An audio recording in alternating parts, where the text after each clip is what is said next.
Hi friends, வணக்கம்.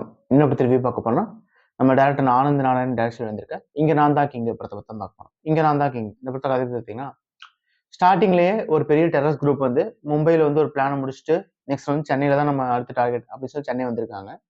அப்படி இருக்க வந்து அவங்க போலீஸ் தேடிட்டு இருக்காங்க. இந்த பக்கம் பார்த்தீங்கன்னா, நம்ம ஹீரோ வந்து ஒரு மேட்ரிமோனியல் சைட்ல ஒர்க் பண்ணிட்டு இருக்காரு. அவர் வந்து பார்த்தீங்கன்னா, ஒரு 25,00,000 வீடு வாங்கியிருக்காரு. அது கடன்ல வாங்கியிருக்காரு. அந்த கடன அடைக்கிற மாரி ஒய்ஃப தேடிட்டு இருக்காரு. ஒய்ஃப் வந்து 25 லேக்ஸ் வரதட்சணை வரணும். அப்படிங்கிற மாரி ஒரு ஒய்ஃபா தேடிட்டு இருக்காரு அவரு. இப்போ வந்து பாத்தீங்கன்னா, மனோபாலா வந்து ஒரு பெரிய ஜமீன் ஃபேமிலி இருக்கு. அவங்களுக்கு வந்து ஒரு பொண்ணு இருக்கு. அவங்க பொண்ணு உங்கள தான் வந்து உங்கள தான் மாப்பிள்ளையா எதிர்பார்க்குறாங்க. நீங்க அவங்கள கல்யாணம் பண்ணிட்டீங்கன்னா, அவங்க சொத்து மொத்தமும் உங்களுக்கு தான். அப்படின்னு சொல்லி சந்தானத்த ஏமாத்தி கல்யாணம் பண்ணி வச்சுர்றாங்க. கல்யாணத்துக்கு அப்புறம் தான் தெரியுது, அந்த ஜமீனோட மொத்த சொத்துமே பேங்க் எடுத்துட்டாங்க. பேங்க்ல அவங்க லோனுக்கு போயிருச்சு அப்படின்ட்டு. ஸோ இவங்க எல்லாருமே சந்தானம் வீட்டுக்கு வர மாரி சூழ்நிலை வந்துருது. அவங்கலாம் வந்ததுக்கப்புறம், அவங்க ஜமீன் ஃபேமிலி அவங்களோட கலாச்சாரமும் சந்தானத்த எப்படி அஃபெக்ட் பண்ணுது? அந்த 25,00,000 கடன் அடைச்சாரா? இல்லையாங்கிறது தான் படத்தோட பேலன்ஸ் கதை.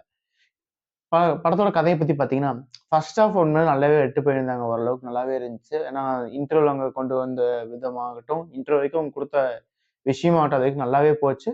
படத்துல நெறைய லாஜிக் மிஸ்டேக்ஸ் இருந்தாலுமே பார்க்குற மாரி தான் இருந்துச்சு ஃபர்ஸ்ட் ஹாஃப் ஃபுல்லாவே.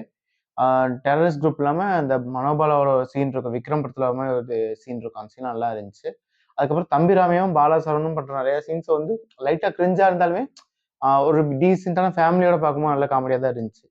செகண்ட் ஹாஃப்ல வந்து இவங்க பண்ண காமெடி எதுவுமே ஒர்க் ஆகல. பேக் ஃபயர் ஆயிடுச்சுன்னு தான் சொல்லணும். முக்கியமா பார்த்தீங்கன்னா, அந்த கிளைமாக்ஸ் போர்ஷனுங்கும்போது ஒரு கூட்டமா அந்த காமெடி வந்து டிடி ரிட்டர்ன்ஸ் ஆகட்டும், வடக்கு ராமசாமி ஆகட்டும் ஒரு விஷயம் ஒர்க் அவுட் ஆயிருக்கும். அந்த விஷயம் இந்த படத்துல ஒர்க் அவுட்டே ஆகலன்னு தான் சொல்லணும். செகண்ட் ஹாஃப்ல வந்து எந்த காமெடியுமே நமக்கு கிரிஞ்சா மொக்கையா இல்லாம இருந்துச்சே தவிர, அது ஒரு காமெடியா நம்ம அக்செப்டே பண்ணிக்க முடியல. அந்த அளவுக்கு அது கிளைமாக்ஸ் போர்ஷன்ல அவங்க ஹேண்டில் பண்ண விதமாகட்டும், ஒரு பெரிய பாம்ப வந்து கண்டுபிடிக்கிறதுக்காக சந்தானம் பண்ற விஷயம் மட்டும் அதெல்லாம் கொஞ்சமே இன்னும் நல்லாவே பண்ணியிருக்கலாம். அந்த அளவுக்கு இருந்துச்சு. அதுவும் அவ்வளோ பெரிய கேஸ்ட் அண்ட் க்ரூ இருக்கும்போது, நம்மளுக்கு நல்லாவே பண்ணியிருக்கலாம். அதுவும் சேஷும், பூமாறன்லாம் இருந்தாங்க. முனிஷ்காந்த் வேற இருந்தாரு எக்ஸ்ட்ரா. ஸோ அப்படி இருக்கும்போது மொட்டராஜன் மட்டும் தான் மிஸ்ஸிங் இந்த படத்துல. ஸோ அவ்வளோ ஒரு கேஸ்ட் அண்ட் க்ரூ இருக்கும்போது, அத கொஞ்சம் நல்லா யூஸ் பண்ணியிருக்கலாம். தம்பிராமைய வச்சு ஃபர்ஸ்ட் ஹாஃப்ல நெறைய காமெடி பண்ணியிருந்தாங்க. செகண்ட் ஹாஃப்ங்கும்போது அவரையும் கொஞ்சம் ஆஃப் பண்ணி வச்சுட்டாங்க.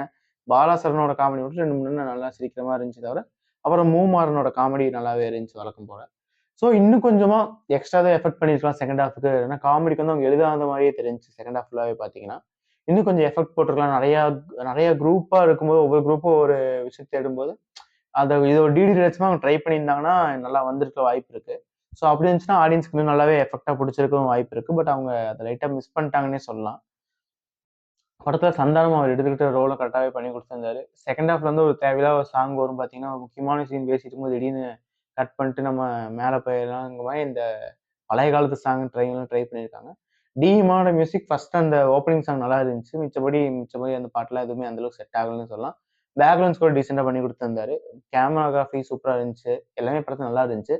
படத்துல வந்து அவங்க காமெடி வந்து செகண்ட் ஹாஃப்ல இன்னும் கொஞ்சம் ஒர்க் பண்ணியிருந்தாங்கன்னா, படம் ரொம்பவே நல்ல படமா வந்திருக்கும்.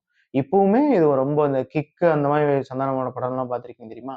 அதுக்கு வந்து இது எவ்வளவோ தேவையில்லாம படம் தான். பட் இந்த வடக்குப்பட்டு ராமசாமி, டிடி ரிட்டர்ன்ஸ் அதெல்லாம் பார்த்தீங்கன்னா, இன்னும் கொஞ்சம் நல்லாவே பண்ணியிருக்கலாம். பண்ணியிருந்தா அந்த அளவுக்கு அது வந்திருக்க வாய்ப்பு இருக்க ஒரு படம் தான்.